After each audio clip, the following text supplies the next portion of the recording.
Hi, my name is Greg Breimer. I'm a student of Sociology 324, the Sociology on Crime and Violence. This is my Milestone 3 final project. Wow, final project. My chosen topic is the intervention of campus rape. I chose this topic because I believe not enough people are aware of the statistics and possible ways to help, or the programs available on college campuses. I'll also cover sexual assault in general a little bit. The advocacy group I would establish would be based primarily on public awareness at the start. As it grew, we would try to push over to social action and making changes. It would start off with 3 or 4 people that the topic was important to, me included, obviously, and we would do 2 things to start off with: website development and spreading the word through social media and word of mouth. The social issue of intervening in campus rape aligns with the group's goals because our group would be created solely for this issue at the start. The position of this group is simply that not enough people are aware of how prevalent the issue is. We'd realize that people would know about the general issue, sexual assault and campus rape, but we'd want them to know that every 98 seconds there's an assault, and every 8 minutes it's done to a child. That kind of public awareness, that kind of knowledge is what we shoot for, and we want to keep them informed with as much up-to-date information as we could get. And that's what our goal would be. Public awareness on this issue. While it is still growing, it's still lower than it should be, and because of that, assaults are still going unhindered and unheeded. That would be our position. That would be what we'd base the whole creation of the group around. Another goal of this would be to show as many people as we possibly can the depths and effects of sexual assault and campus rape. On the stereotypes, one of the biggest one is victim blaming. The fact that the way the victim dresses, male or female, is why they're assaulted. There's an art exhibit, or they call it an art exhibit. It's mainly just an exhibit called What Were You Wearing? It was created in Arkansas in 2013. And they go around to different campuses that have a sexual assault program, and they put this exhibit up. And it's a collection of 18 outfits. And with these outfits is a description from the victims. No names, obviously, but they're all college students that have been assaulted on campus. And one of the outfits is a red dress. One of them is a yellow t-shirt with no jeans because they can't remember what they were wearing. And one of them is a black Wonder Woman t-shirt with blue jeans. And they show this to show that regardless of what you're wearing, an assault is going to happen simply because the attacker wants to assault you. The reference I use, one by Stop Women Violence, and they cover the fact that one of the myths or stereotypes is that the men that do these attacks, they do not have the self-control or self-discipline to prevent themselves from acting on their desires. So they discussed how this stereotype leads to the thought that women cannot dress how they like because men can't control themselves. So that's a huge stereotype. Another one is that gay men and gay women are not raped or rapists. I got this next information from the Human Rights Campaign website. 44% of lesbians and 61% of bisexual women experience rape, while 26% of gay men and 37% of bisexual men experience rape or physical violence, or stalking by an intimate partner, by someone they know, not a stranger. And as for college students, we'll continue with those statistics. This next information came from the Rape, Abuse, and Incest National Network, or RAIN for short. 11.2% of all students experience rape or sexual assault, and that's graduate and undergraduate students. For graduate and professional students, it's 8.8% of females and 2.2% of males. That covers another stereotype that men are not raped.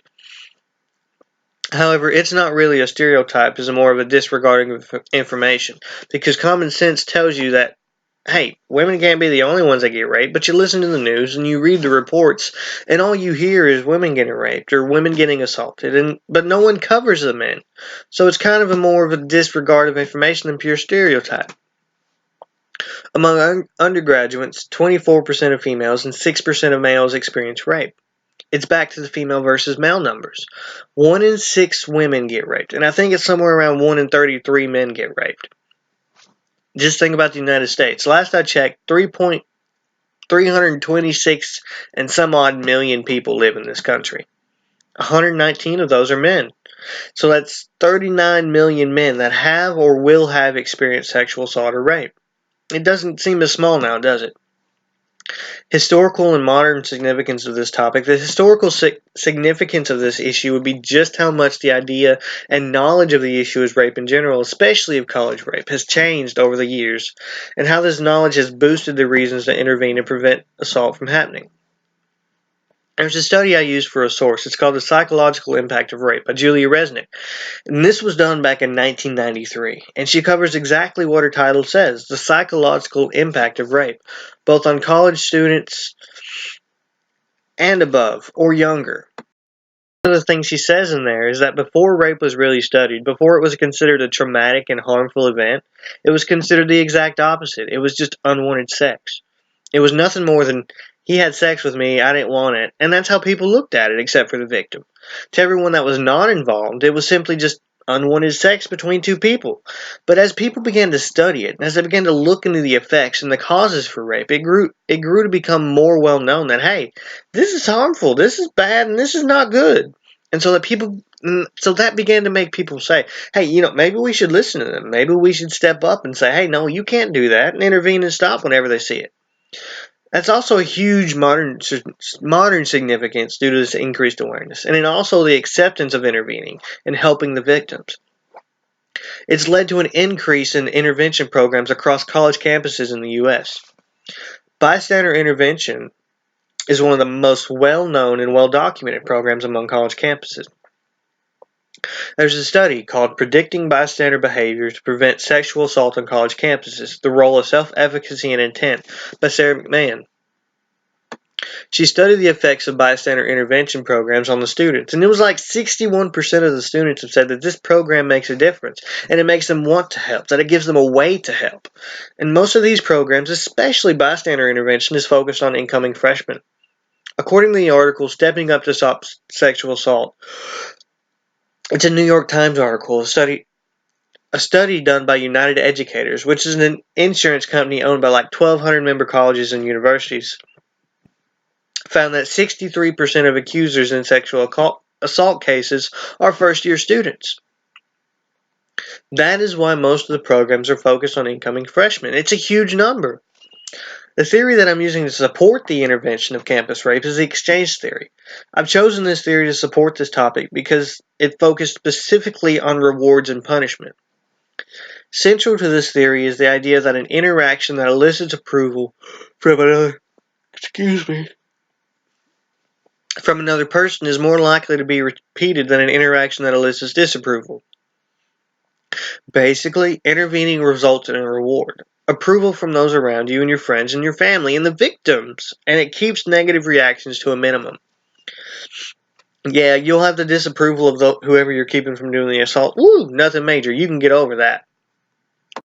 If you ignored it and acted oblivious to what you were seeing, you'd be disapproved of by everyone that noticed what you were doing and noticed that you were just acting like you didn't see anything. And there's possibly other negative reactions. Put simply, positive outweighs the negative. That instinctively makes you want to do the right thing, which is intervene and try to stop the possible assault. An example would be asking someone out on a date. If you went up to this girl or this guy and said, hey, you want to go out on a date with me? And they said, yeah, and it went well, or if it didn't, that will lead you to do it again, whether with that same person or with someone completely different. But it's the same vice versa. If the answer was a sharp no way, you'd consider that a disapproval or a punishment, and that would make you unlikely to ask again. To make that a little bit easier to understand, have you ever noticed people that have relationships after relationships? These people have relationships because it's rewarding to them. They get pleasure and approval from this. And while the people that do not have many relationships don't have many for the opposite reason. It's not rewarding for them because their rejection is seen as a disapproval. And so they try to keep from doing so again. I chose this theory to support it because we could use this theory as that a reward is better than punishment by doing more than just a handshake and a smile and a clap on the back. Make it more rewarding for the people that step up and intervene in the assaults. By doing so, we could possibly boost intervention on college campuses. The ethical challenges that have arisen during research is just how much this topic affects everyone involved. Not only does it have everlasting effects on the victims, but the universities must step up and accept the fact and start to put in place the programs and steps needed to help fight the issue. Only recently have they done that. Before that, they did their best to settle cases quickly and quietly to prevent media attention.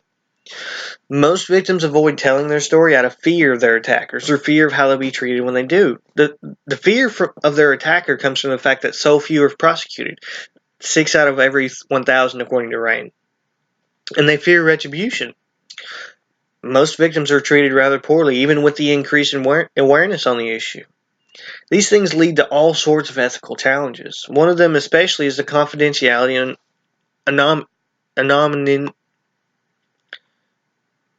anonymity of the victims.